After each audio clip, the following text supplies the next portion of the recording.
ये कहानी है रमेश की, एक 22 साल के साधारण लड़के की, जो एक छोटे से गांव की मिट्टी से सनी गलियों में रहता था।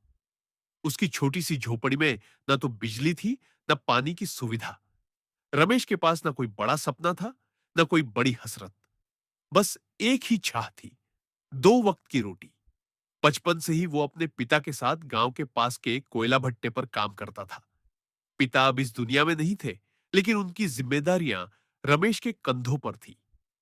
हर सुबह सूरज उगने से पहले रमेश उठता, ठंडे पानी से मुंह धोता, सूखी रोटी का एक टुकड़ा मुंह में डालता और नंगे पांव भट्टे की ओर चल पड़ता। कोयला भट्टा कोई आसान जगह नहीं थी। वहां कोयले की धूल, गर्मी और मेहनत का बोझ हर कदम पर इंतजार करता था। कोयला ढोना, भट्टी में डालना, तापमान संभालना, ये सब पसीने और हिम्मत का काम था। पर रमेश कभी शिकायत नहीं करता। वो बस चुपचाप काम में जुटा रहता। भट्टे पर और भी मजदूर थे, लेकिन कोई रमेश जैसा नहीं।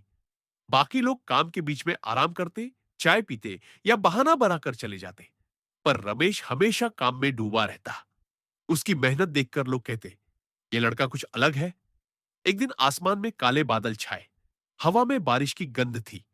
मजदूरों ने सुबह से ही अनुमान लगा लिया कि आज पानी बरसेगा। दोपहर तक एक एक करके सब खिसक गए। कोई बोला घर जाना है, कोई बोला बुखार है, पर रमेश वहीं रुका। उसने देखा कि कोयले की बोरियां खुली पड़ी है। अगर बारिश आई तो सारा माल बर्बाद हो जाएगा। वो जानता था कि इन बोरियों में उसकी और मालिक की मेहनत छुपी है। शाम होते होते बारिश शुरू हो गई। तेज हवा, बिजली की कड़क और मूसलाधार पानी। भट्टा वीरान हो चुका था, लेकिन रमेश अकेला डटा रहा। गीले कपड़ों में कीचड़ से सना, वो एक एक बोरी उठाकर पास की छत के नीचे ले जाने लगा। बारिश में हाथ फिसलते, पैर डगमगाते, फिर भी वो रुका नहीं। रात भर मेहनत की और करीब 3,000 किलो कोयला बारिश से बचा लिया। सुबह जब बारिश थमी, रमेश कीचड़ में बैठा, थका हारा, पर चेहरे पर संतोष लिए आसमान की ओर देखकर मुस्कुराया। अगली सुबह मालिक रामलाल भट्टे पर आए। बारिश का नुकसान देखकर उनकी सांस अटकी थी, लेकिन जब उन्होंने देखा कि सारा कोयला सुरक्षित जमा है, वो हैरान रह गए।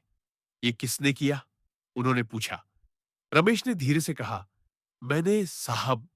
बाकी सब चले गए थे। सोचा माल बर्बाद नहीं होना चाहिए। रामलाल की आंखें भर आई। बेटा, तुमने मेरा लाखों का नुकसान बचा लिया। तुम जैसा वफादार कोई नहीं। उन्होंने रमेश को कुछ पैसे दिए और पूछा, बेटा, तू जिंदगी में क्या करना चाहता है? रमेश ने शर्माते हुए कहा, साहब, बस दो वक्त की रोटी चाहिए। पर अगर आप पूछ रहे हैं तो मैं कुछ सीखना चाहता हूं। आप जैसा बनना चाहता हूं। रामलाल मुस्कुराए। बेटा, तेरे जैसी मेहनत हो तो कोई नहीं रोक सकता। आज से तू मेरा खास आदमी है। जो सीखना है, मुझसे सीख। उस दिन से रमेश ने सिर्फ मेहनत नहीं की, सीखना शुरू किया। वो कोयले की क्वालिटी, भट्टी का तापमान और व्यापार की बारीकियां समझने लगा। जब व्यापारी आते, रमेश उनके सवालों के जवाब देता, साफ, सच्चा और समझदारी से। धीरे धीरे उसका नाम गांव और आसपास के व्यापारियों में फैलने लगा। लेकिन रामलाल को जलन होने लगी। उन्हें डर था कि कहीं रमेश उनका नाम न छीन ले। एक दिन किसी ने अफवाह उड़ाई कि रमेश दूसरों से सौदे कर रहा है। बस रामलाल का गुस्सा फूट पड़ा। उन्होंने रमेश को बुलाया और कहा, तू अब यहां काम नहीं करेगा। जा, कहीं और देख ले। रमेश कुछ बोल नहीं पाया।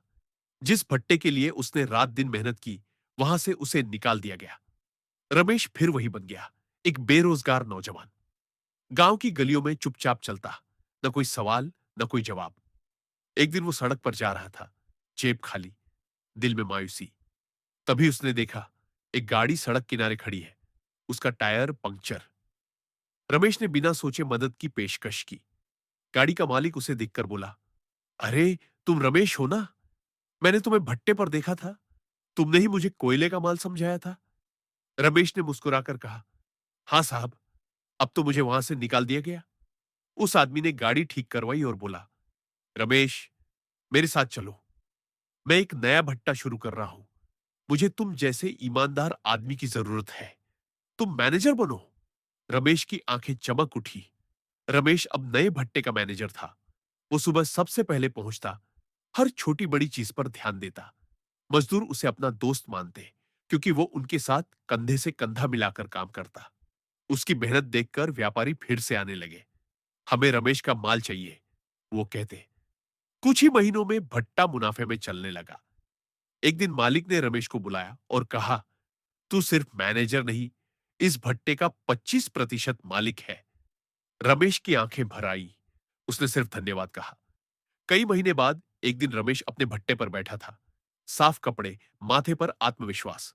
तभी रामलाल वहां आए, किसी व्यापारी के साथ। रमेश को देखकर वो स्तब्ध रह गए। रमेश, तुम? उनकी आवाज कांप रही थी।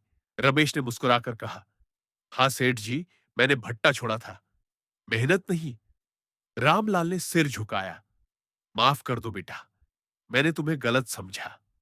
रमेश बोला, सेठ जी, जो हुआ अच्छे के लिए हुआ। आपने ना निकाला होता तो मैं यहां ना होता। दोस्तों, रमेश की कहानी हमें सिखाती है कि मेहनत और ईमानदारी कभी बेकार नहीं जाती। हालात चाहे जितने मुश्किल हों, अगर आप अपने कर्म पर भरोसा रखते हैं तो वक्त जरूर बदलता है। समय सबका आता है, बस हार नहीं माननी चाहिए। अपनी मेहनत को अपना हथियार बनाओ और देखो कैसे दुनिया तुम्हारी इज्जत करती है। अगर ये कहानी आपके दिल को छू गई तो लाइक करें, शेयर करें और हमारे चैनल को सब्सक्राइब करें। कमेंट में बताइए, क्या आपने भी कभी मेहनत से कोई मुश्किल जीती है? अगली कहानी में मिलेंगे एक नई प्रेरणा के साथ। नमस्ते। दोस्तों, हमारा चैनल आपके लिए सिर्फ कहानियां तो नहीं लाता, बल्कि वो जज्बा लाता है जो आपके अंदर की आग को जगाए। हम यहाँ ऐसी कहानियां सुनाते हैं जो मेहनत, ईमानदारी और हिम्मत की मिसाल बनती है।